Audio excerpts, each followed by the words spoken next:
You are live, Lauren, you are live. A very good morning to everybody watching. It is Lauren down here, your underwater mermaid. We have Emil on camera, and we have my boy Pat on the surface. Now, I am incredibly shallow right now, because I have a surprise for you. Over here, we have a green Moray eel. So we're going to go and show you the eel. Hopefully we can get a good view for you. So Pat, you want to say hi? Yeah.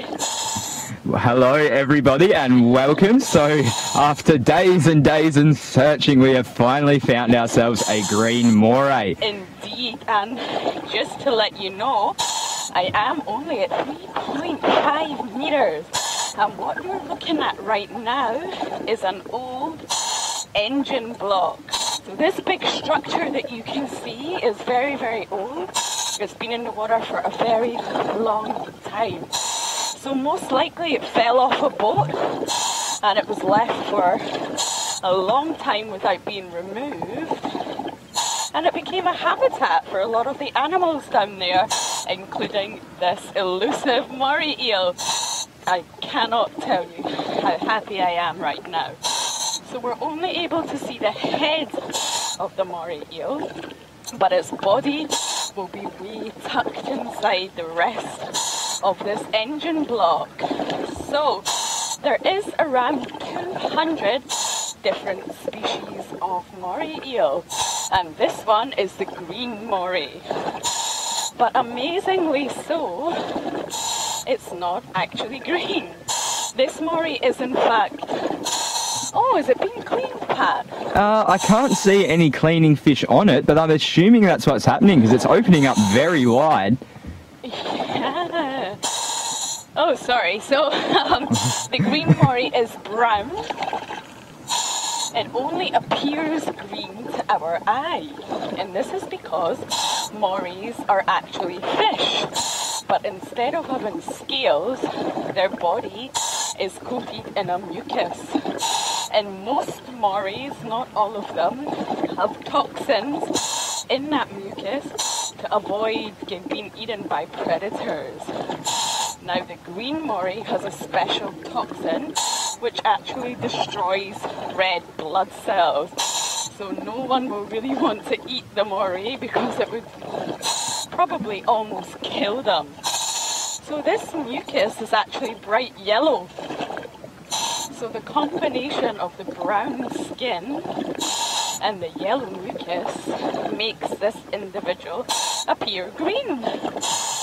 And they do look really scary.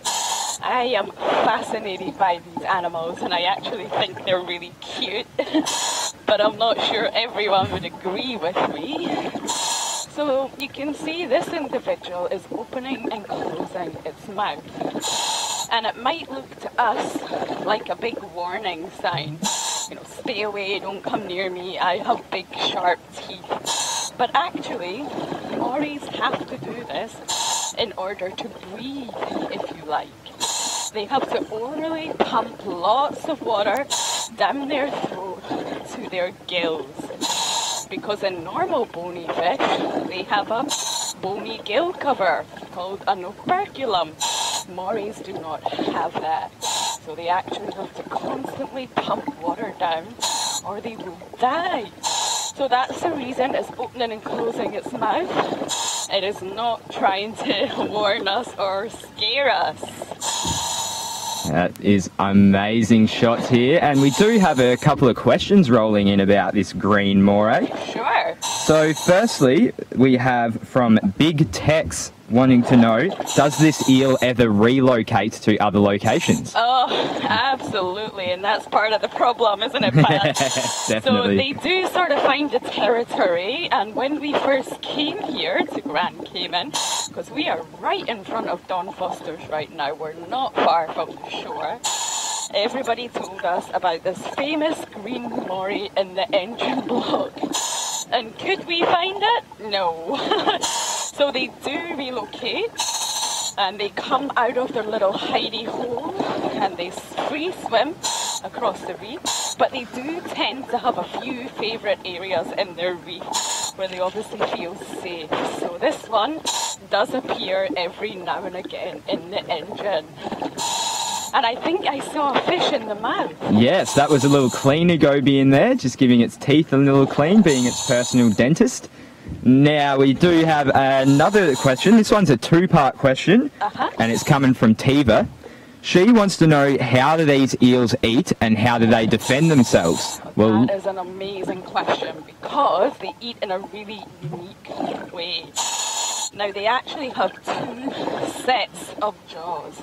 So they have the normal one that you can see right now with the teeth, and then they actually have another set of jaws further back in the gullet called the Farneagle jaw. It's kind of like the movie Alien. The first set of jaws will grab and hold on to the unfortunate victim, and this second set of jaws will push forward from almost the back of the throat and grab the victim into the stomach. So it's a crazy way of feeding. The first set of jaws just sort of grab the prey and hold onto it, and then the second hidden set of jaws will push forward and grab the prey. So what was the second part, Pat? So the second part, you already did partially, or mostly answer this. They were asking how they defend themselves. So as Lauren said, they do have a mucus that is toxic to predators, but it also stops bacteria and viruses as well. So it's quite a defend all type of mechanism. And they also, as Lauren said, lack scales and can swim back and forward. So this is another mechanism that they can use to escape predation, because they're able to move backwards really quickly and recede out of sight very, very fast. Exactly, yeah. And you're not able to see the full body, but it just is elongated.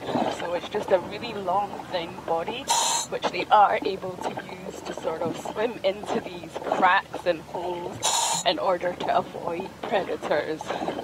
So their body just consists of sort of a tubular body and one long fin on the top, which is actually a fusion with the dorsal, the anal, and the caudal fin. So I'm not sure we're going to get to show you this eel's body.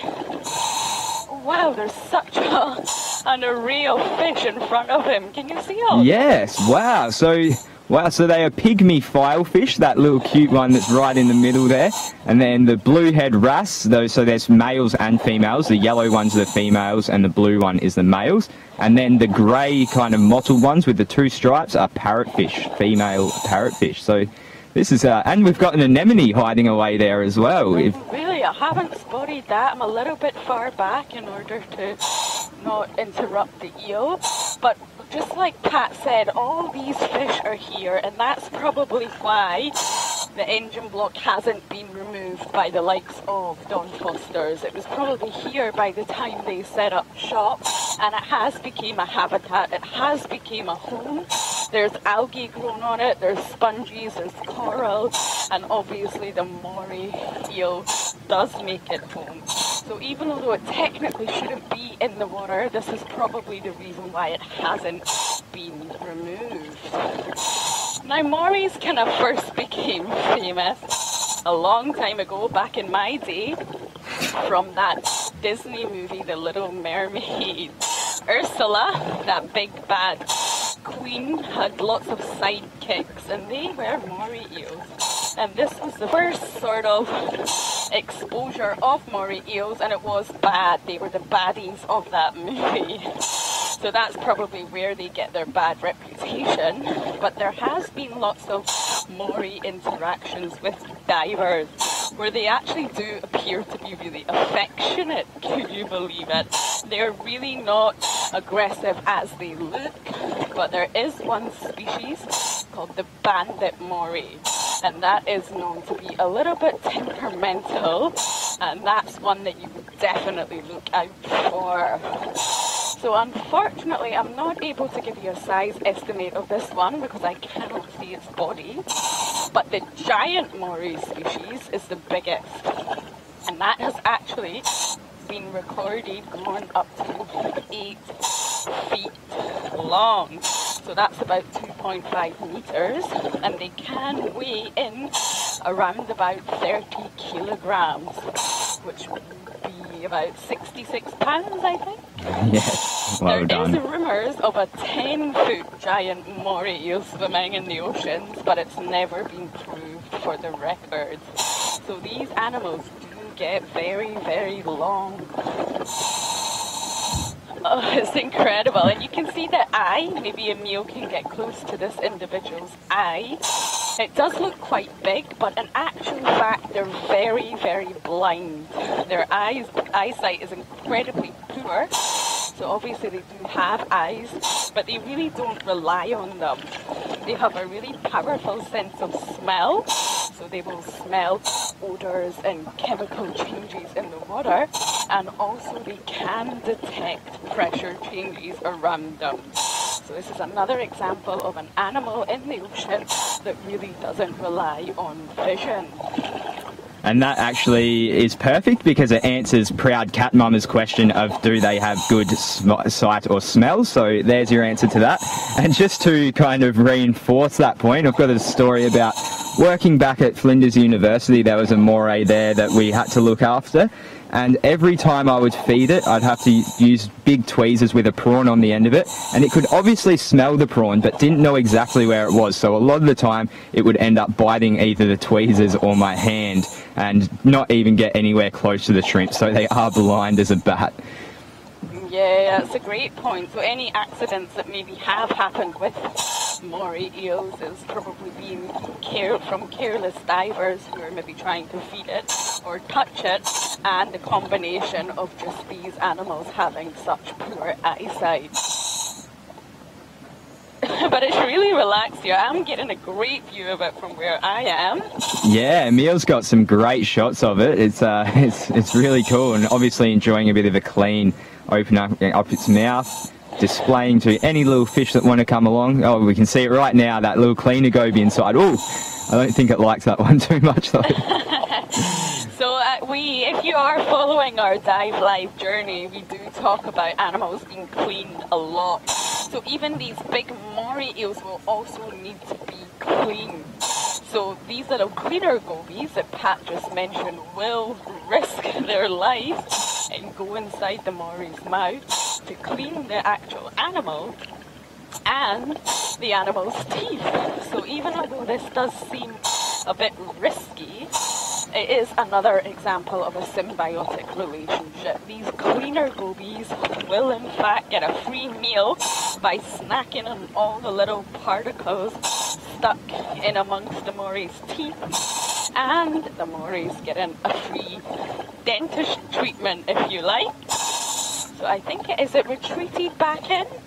Yes, we are not seeing it anymore. I can still see it. It is still there. I think it just got a little bit annoyed with that fish. So Emil's given you a great view of this engine block, and you can see how really old it is and overgrown with all sorts of organisms.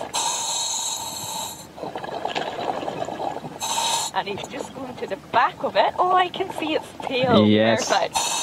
So you can see the tail, just so it's the whole length of this engine block, and the tail is just tapered off at the end there to a point. So they're very smooth and streamlined fish. And actually, something that I learned fairly recently is that they've actually got a relationship with a special type of grouper, the roving coral grouper. And these different species of fish actually work together to try and catch their prey. So the grouper will approach the moray and give it a sort of signal using body language, and the two of them go on the hunt together. Now that is just phenomenal to me. The moray could easily turn around and snap up the grouper, but they don't. They have a partnership where they hunt together. That is just unreal. That is such a good story. Thanks, Lauren. And we have another question from King Quad, and he's asking for an age or an age estimate of this moray. Now, there isn't actually a whole heap of data, especially with this species, on their lifespan and their age of sexual maturity and everything like that. So I can't confidently say. I can say that this one is an adult. It has passed its juvenile phase, and it will be a hermaphrodite. So after they reach their juvenile phase, they're either male or female, but can swap between the two. Yes, and I definitely wouldn't be able to age this one. I really can only see parts of its body, so I wouldn't be able to say much about it. But yeah, it's definitely an adult. And as Pat mentioned, there isn't a lot of data on it, but they are said to have quite a long lifespan. I think there has been records of individuals living up to 30 years. Yes, I believe the oldest eel ever found was 85 years old, so they can get pretty old. So we do show you garden eels a lot on diveLIVE. So if you have just joined us, you might not know garden eels are small eels that come out of the sand, but actually these are obviously related to the Moray eels, and I have been looking for a Moray eel for a very long time now. So where is it?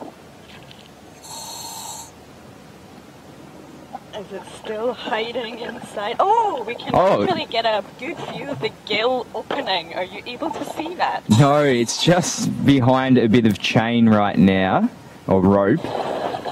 And there we go. Oh, it came into shot for a second. So for everyone watching along, just to the back side of the mouth, about 3 or 4, maybe 5 inches down, there is a little hole they use to pass air over through the gills to oxygenate their blood. Yeah, and they are ambush predators, so I kind of like the analogy of an anaconda. They are able to wrap their long wriggling bodies around their prey and crush it so that it's small enough to swallow. And if it's not small enough, they will just take chunks of the crushed body piece by piece. So they do wrap their bodies around like an anaconda and crush it. So powerful predators indeed. Yes, they are quite fearsome, although they are placid in nature, but learning about all of their defensive and predation techniques and seeing those big teeth and that dark, scary eye, they do really come across as monstrous at times. But so do you think you can give us a bit of a size estimate now that we can see a lot more of the body? No, not at all. It's all sort of wrapped around different parts of the engine block. The engine block itself is over a metre. It's about maybe 1.5 metres, which is about 5 foot. And it's definitely the length of that, if not longer, I would say. It's a fully grown green Moray eel. That is great. So Craig is asking, do eels eat other eels? And yes, especially with this species, they have been known to go out and snack on other eels. So I'm not sure whether it's the same species of eel or whether it's other species of eel, but there is a little bit of cannibalism there. Yeah, they are. The bigger ones will prey on the smaller ones, but they do not eat the same species. And they have been known to battle it out with sharks, so more juvenile sharks, reef sharks. There's lots of evidence of Moray eels really fighting and then preying upon juvenile reef sharks. Wow, yeah, I could imagine they would be able to take one down. We can see they've got a very elastic kind of inside of their mouth and jaw and throat, so they can swallow quite big prey items. And so we've got a question here from Sophie. Hello, Sophie. She wants to know whether or how we age fish and eels. And there is a technique for this where we take the bones called otoliths. So these otoliths sit just behind the eyes. So each stage of their life, they'll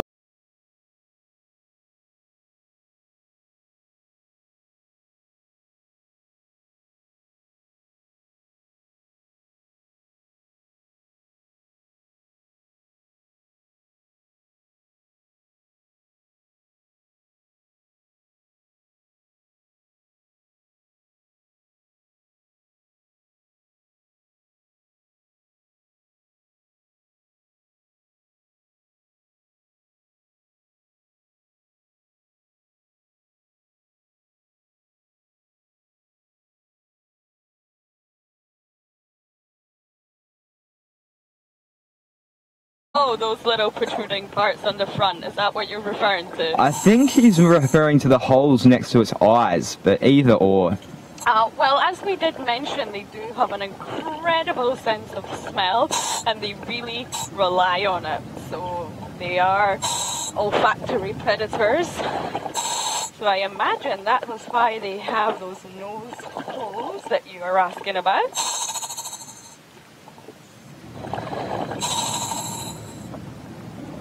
I am just so happy right now. If you have been following our journey, you will know we have been hoping to see a Moray eel for about a week and a half now, Pat. Yes, it wouldn't have been about that long. It's been every time we've mentioned it, and we've finally got it. And what an awesome spot to see it at as well. We're getting some great visuals here, some real nice close-ups, so great camera work, Emil. Oh, I'm so happy for that, I really am. And we are still in the shallows. I'm only at 3.5 meters, so... And I'm just staying a little bit back and a little bit out the way because I need to make sure, because it is so shallow, that I am nowhere near the reef. A lot of people think the shallows don't offer much, but they do. And they aren't as rich as the coral reef, but there's definitely a lot to see here. And this is where we found the Moray. So is there any more questions about the Moray eel, Pat? There absolutely is. So Proud Cat Mama is asking, do they lay eggs?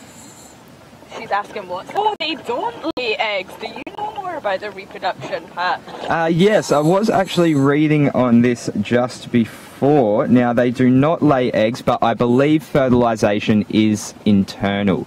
Yeah, that's what I thought. So that means...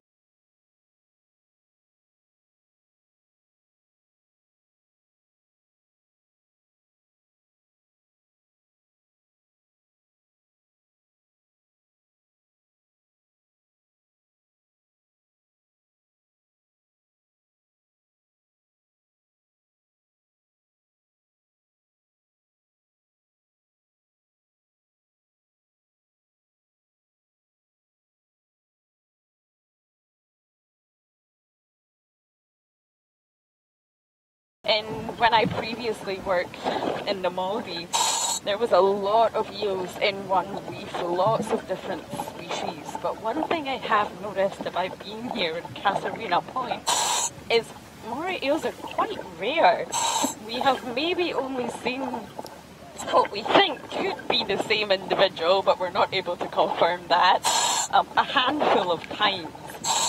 So for some reason there isn't quite the diversity of eels here.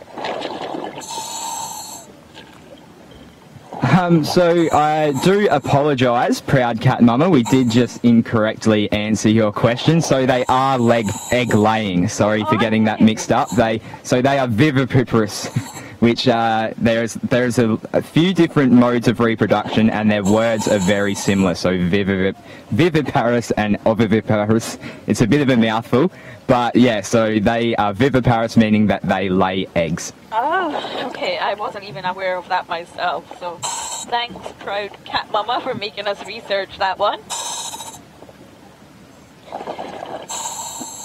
Yep, so it's back to the front hole, and this is its favourite spot on the engine block. I wish it would come out and free swim for us all. That would be an amazing thing to see. Oh, wouldn't that be incredible? Didn't you say it was feeding when you first saw it today, Lauren? What was that, sorry? Before the dive, when you first spotted it, you said it was feeding, wasn't it? Yeah, we actually spotted it about 15 minutes before we went live, and it was munching on something. We weren't close enough to see what it was, but by the time we went live, it's obviously not feeding anymore. But maybe that's why it's been cleaned, actually, because it's just finished a meal. Yes, it's brushing its teeth using nature.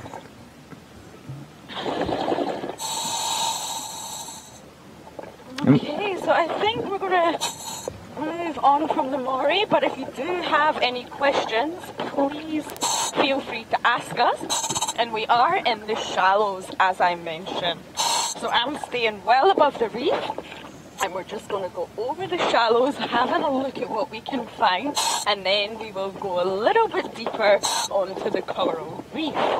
So there is a few things I would like to see you in the shallows, so I will look as I go. Now, people think the shallows are barren, as I mentioned earlier, but they're actually not. A lot of animals will lay their eggs in the shallows. The juvenile reef fish will actually seek refuge in the shallows, and it's a great place for us to see lots of things in terms of light, because we are closer to the surface. Oh, I think Emil has found something. Let's see what it is. Is it a flamingo tongue? It is. So yes, that was one of the things we were hoping to see. So you can see on this green sea fan, there is what looks like a little snail. Now this is really famous in the Caribbean, and we call it a flamingo tongue.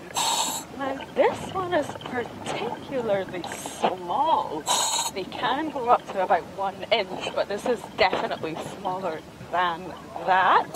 And what you're actually looking at is a shell.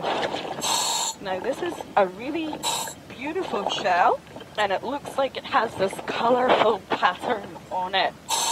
So a lot of people have maybe taken this shell out of the water for their shell collection, and by the time they've got home, the shell will be pure white. And that is because the shell is pure white. The pattern that you're looking at right now is actually coming from the animal that lives inside. So the mantle of this snail is actually given this pattern, not the shell itself. So flamingo tongues are known as false cowries, and they have this pattern to scream a message to all the potential predators. Hey, I'm poisonous, don't eat me. There's no point in being poisonous or having toxins if you don't tell people about it. And believe it or not, this little animal here is the favourite snack of the hogfish that we show you regularly on diveLIVE. The hogfish love eating flamingo tongues. So what a great find, Emil. yeah, we're getting a great look at it as well. And just to elaborate a little bit on what Lauren said about them being toxic, now they do have this display to show that they're toxic, but the way they accumulate these toxins is really fascinating. So we can see this one right now is on a sea fan or a Gorgonian.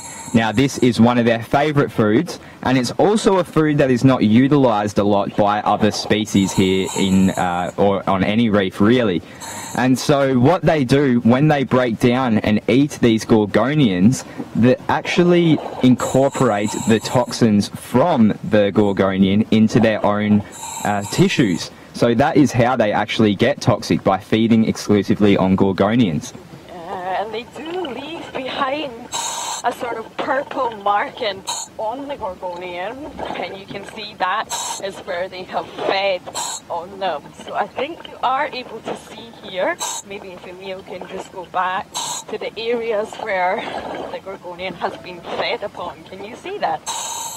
Yeah, definitely. So there's some big holes and purple markings there that they leave behind. So sometimes they can dissolve the tissue entirely, and that's what leaves the holes, and sometimes they just absorb the polyps.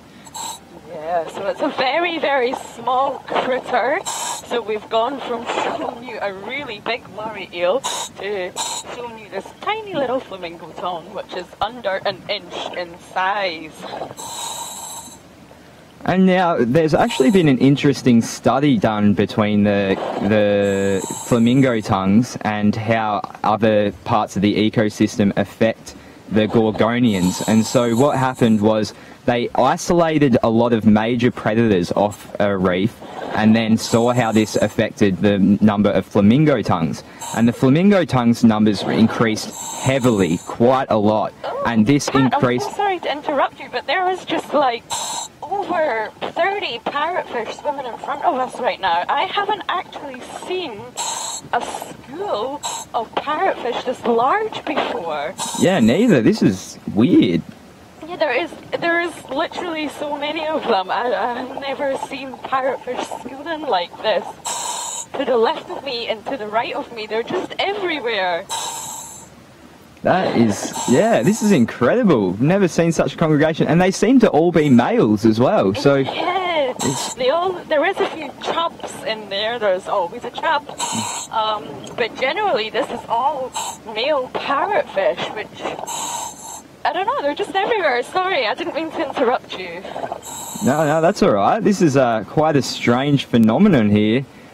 Yeah, why they'd all be males schooling together? It's obviously not for mating, so... I really don't know. I know that areas of Indonesia and Sipadan, they have big schools of bumphead parrotfish, but here, I have never seen. They are everywhere. I would actually estimate there's about 40 now, maybe not 30. And they all seem to be the same size. Wow, so parrotfish are a key species here. They're a really important animal.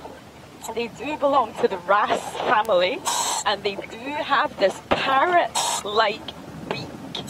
So maybe we can get a shot of it, but it's a really powerful beak that is actually used to scrape algae off the rocks.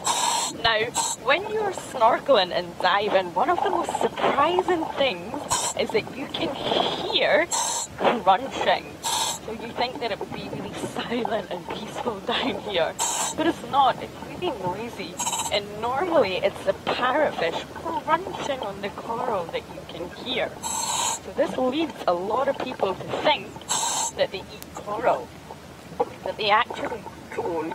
They crunch the coral in order to get to that algae inside of the coral. And by accident, they normally ingest a lot of the coral, which will break down into their stomach as sand. So we do mention this fact a lot, but I love it. You will very often see a parrotfish just continually poop out sand. And they can poop out about 90 kilograms per year, which is about 200 pounds. They are amazing animals, and they are just everywhere. Yeah, it really is a kind of a lad's day out for them, isn't it? It is indeed, and hopefully you can get a look at that beak. Yeah, so we can see it. So that's fused teeth, that beak. It's not actually related to birds. It is just a fused beak. And we do have a question about these parrotfish. Sure. Love Dogs is asking what species they are, and these ones appear to be stoplight parrotfish. Yes, the male version. So the wrasse family to which parrotfish belong are very famous for changing sex. So what this means is that they will all be born female, which we call protogynous, and throughout their life cycle, they will change into a male. So not only do they change sex, they actually change colour completely when they change sex. So it makes it very challenging for us to identify, because they do look like two completely different species. And they are very famous for having harems. So one male will look after a group of females, and we call this a harem. So if anything was to happen to that chief lead male, the next biggest and probably most aggressive female will change into a male and take his place. It really is fascinating, and this isn't uncommon down here on the reef either. There are so many different species. Well, even that Moray eel that we just saw, that are hermaphrodites. Yeah, we do have another huge school up ahead. We're going to try and get you swimming amongst the school. There's a lot of different fish here. Heaps.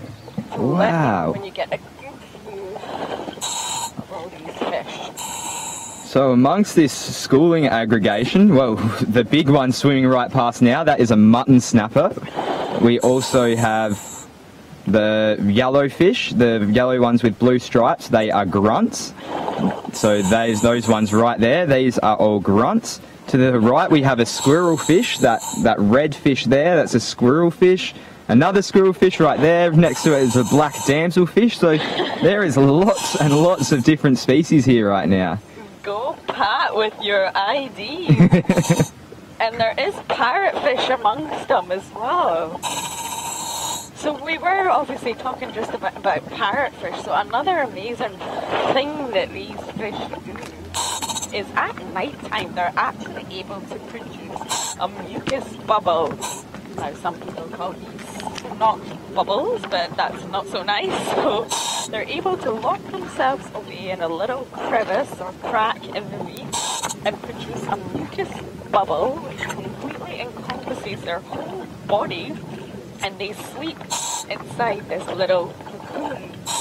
Now, the purpose of this cocoon is said to completely mask their smell and scent from predators. So you can still see them, but it's obviously nighttime, so it's dark, and it's said to completely hide their odors from predators, so they can't find them when they sleep in their little cocoon at nighttime. And then in the morning they burst through this cocoon and they start their day. There is actually some species of the parrotfish that do eat the cocoon before their coffee. That's really recycling their utilities. And so we can see now that we have a school swimming amongst... I can't actually hear you at the minute. Can you hear me now? Yeah, that's a little bit better. Okay, so swimming amongst this school, so I've identified most of these fish for you, but the ones with the little red line on their tail, they are mahogany snappers. And look at all these sergeant majors. Can you see them? Yes. Wow, we have a big school of sergeant majors ahead. So we can see there is quite a lot of debris that looks a bit like snow in the water right now, and I believe that this is the reason for all of these large schools being relatively active right now. So I believe that they are feeding on this snow, and we call this snow plankton. And plankton is any type of animal, whether it be algae or an actual animal like a small crustacean or a larva of a mollusk that is in the water and doesn't have the ability to fight the current, so just drifts in the current. Yeah, are you able to just adjust that volume, Pat? Yep, so we're going to get Jared on it. I am actually speaking close to the microphone this time, so hopefully Jared can turn it up. Is that any better? A little bit, I think so. Alright.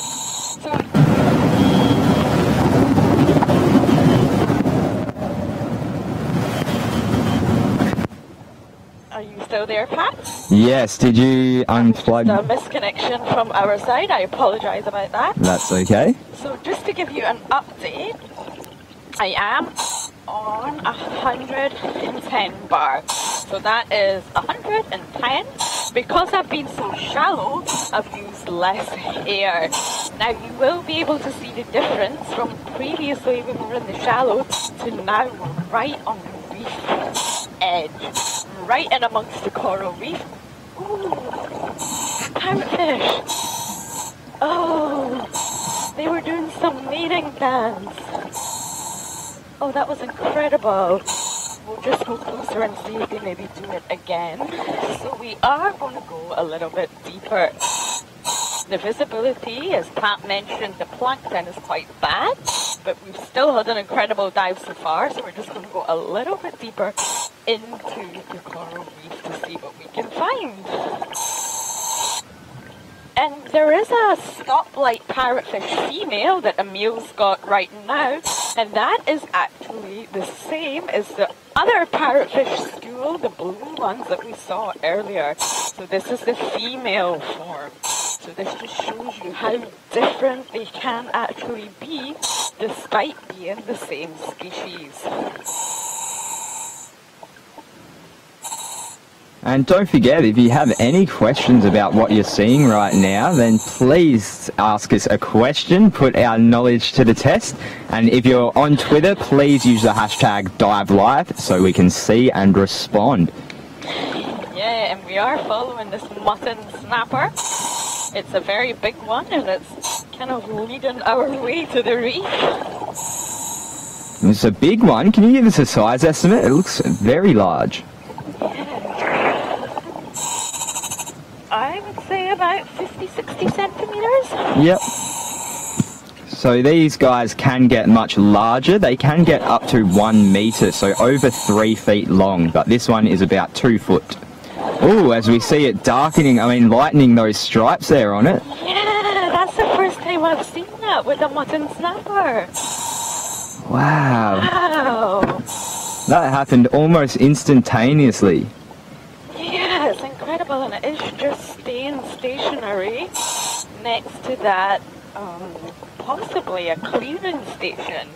It could be advertising itself to these cleaner fish that it's needing a little clean. Actually, yes, so we just saw on the far side of its mouth there was a little cleaner shrimp, but it has hidden back behind its body, so there's a little cleaner shrimp on it. And I saw a goby there we can see now on the side of its face. But on the other side, oh yeah, on the underside of its face there is a little shrimp cleaning it. Oh, nice. I can't actually see that. I'm too far away, but I'm glad you've got a good view of that. It looks like it went onto the other side of the body, so I'm not sure if Emil can get that side with the shrimp on it. He can. He'll try and go around a little bit. We don't want to scare the animal.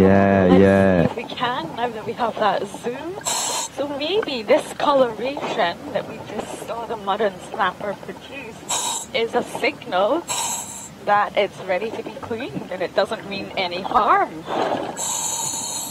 That is fascinating. And now, people often think of this, actually we often think of this as a colour change, but in fish quite often it's just a lightening or a darkening of their coloration. So the patterns are already there, they're just turning them on or off, so to speak. Yeah, that is correct. That's a great... It's just staying really still for us.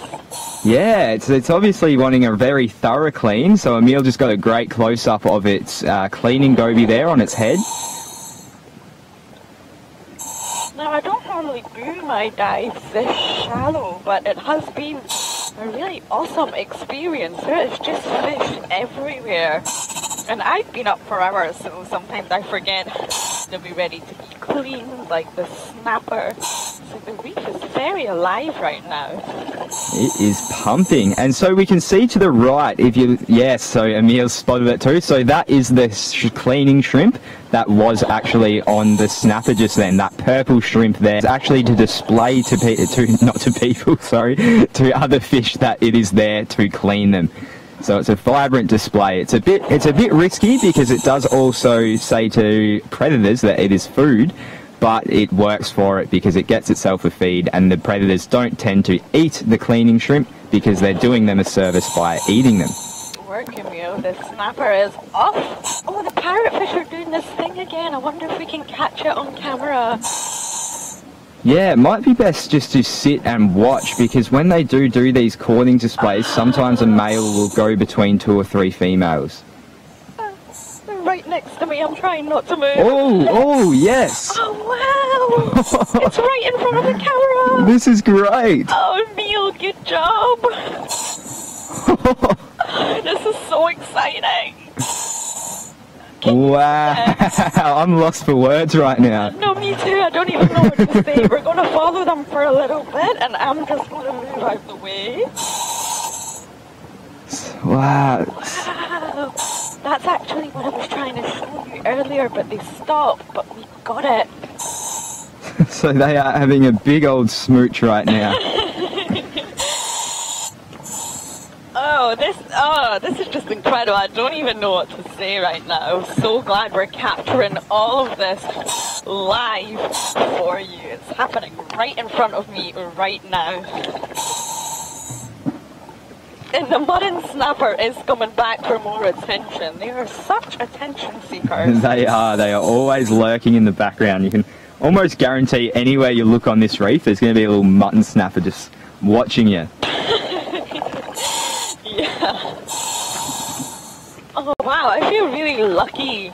Sometimes I get this overwhelming feeling of how lucky I am to be on the reef right now, sharing this with you all. Sometimes you can be diving and you see something amazing, there's no one to tell, and when you are able to tell someone, sometimes they're like, yeah, right.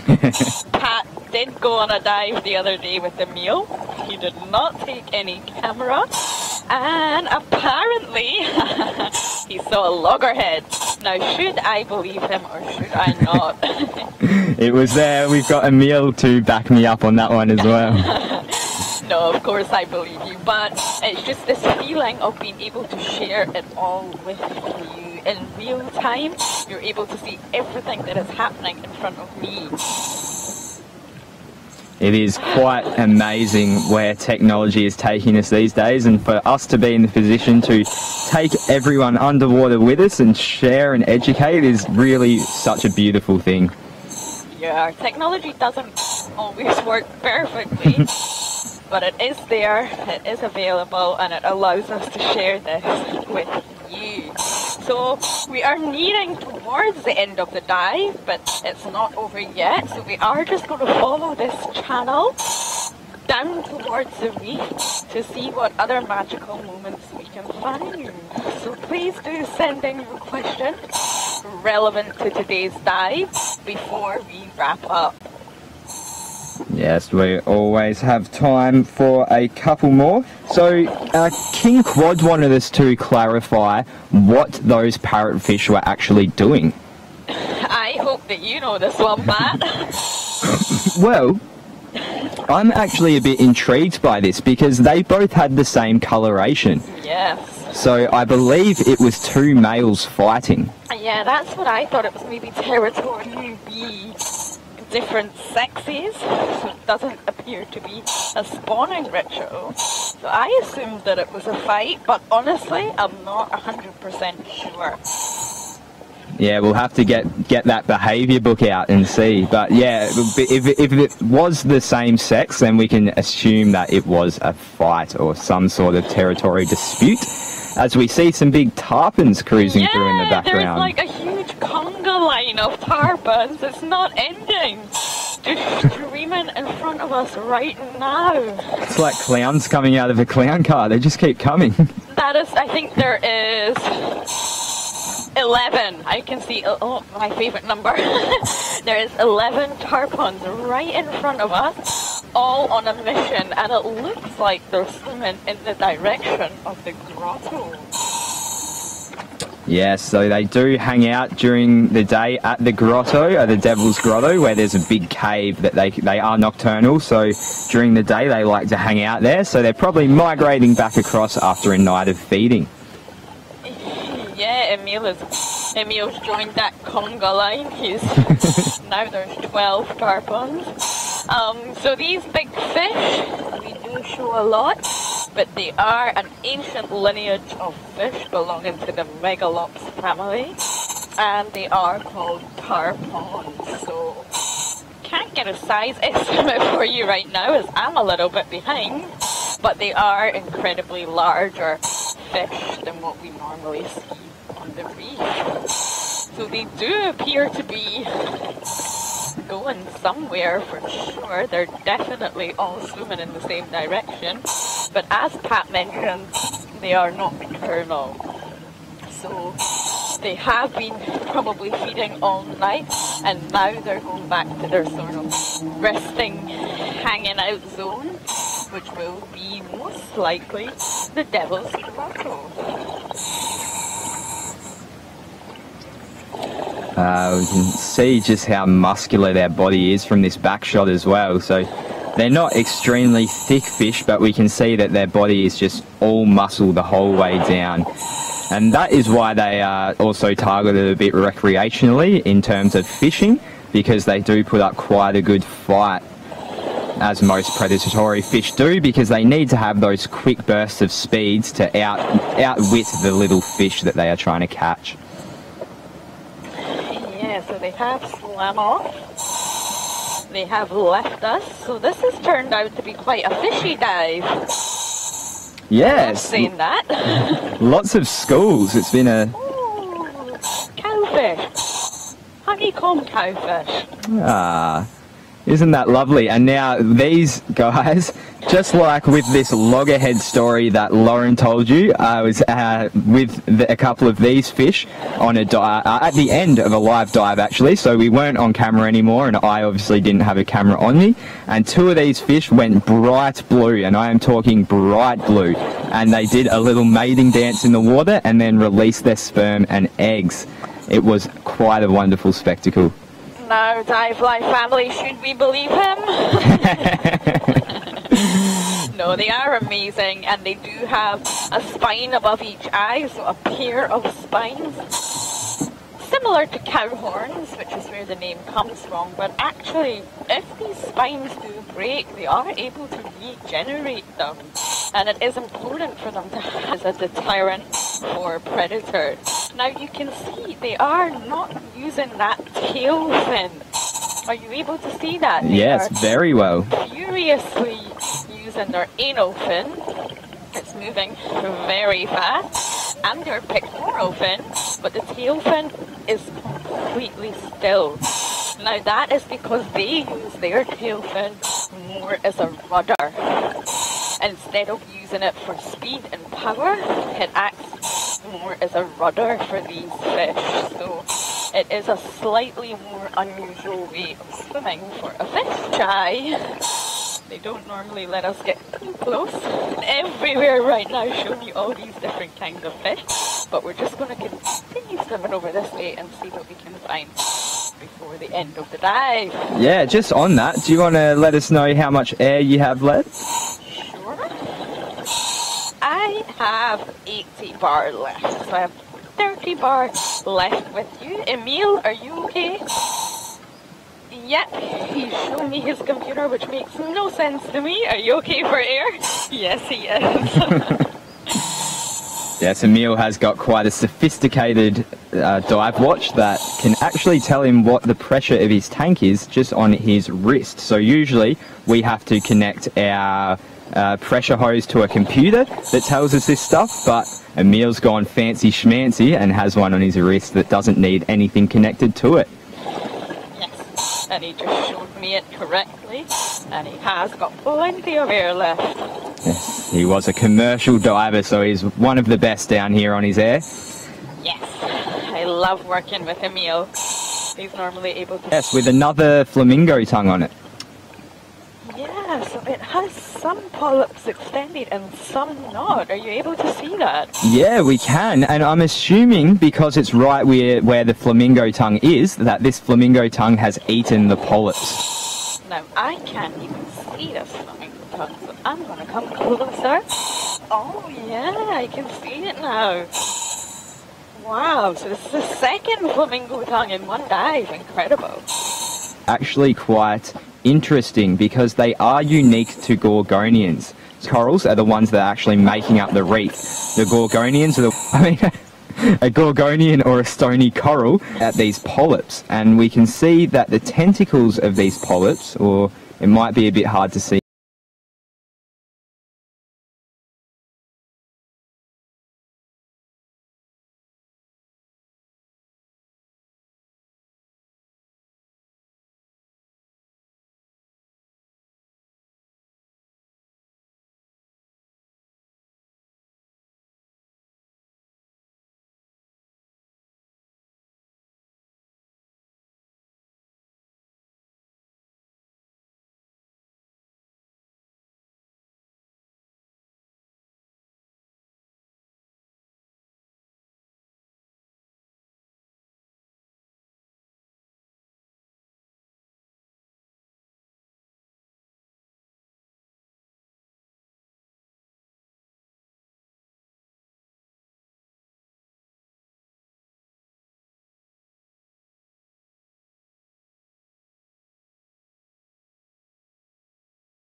it really highlights that no matter what happens in an ecosystem, if you take out the crucial parts, then it's going to have a trickle-down effect and eventually start to really mess things up. So that's why it's really important to take care of the natural balances of these reefs. Oh, thank you for that. I'm glad you got to finish that without my crazy interruption. It's fine. We always love the excitement. So now, everybody, I unfortunately have to end the dive among this beautiful school of hundreds of different fish. So thank you so much for joining us today. This dive was just amazing, especially that Moray eel. I am so happy I've had my fix of Morays. So thank you, Emil, thank you, Pat, thank you, diveLIVE family, for always supporting and asking questions, which are not always the easiest to answer. We will be back at 11 AM Grand Cayman time with Pat for more diveLIVE action. Thank you, Lauren. That was an epic dive. I can't wait to see you all in the water at 11.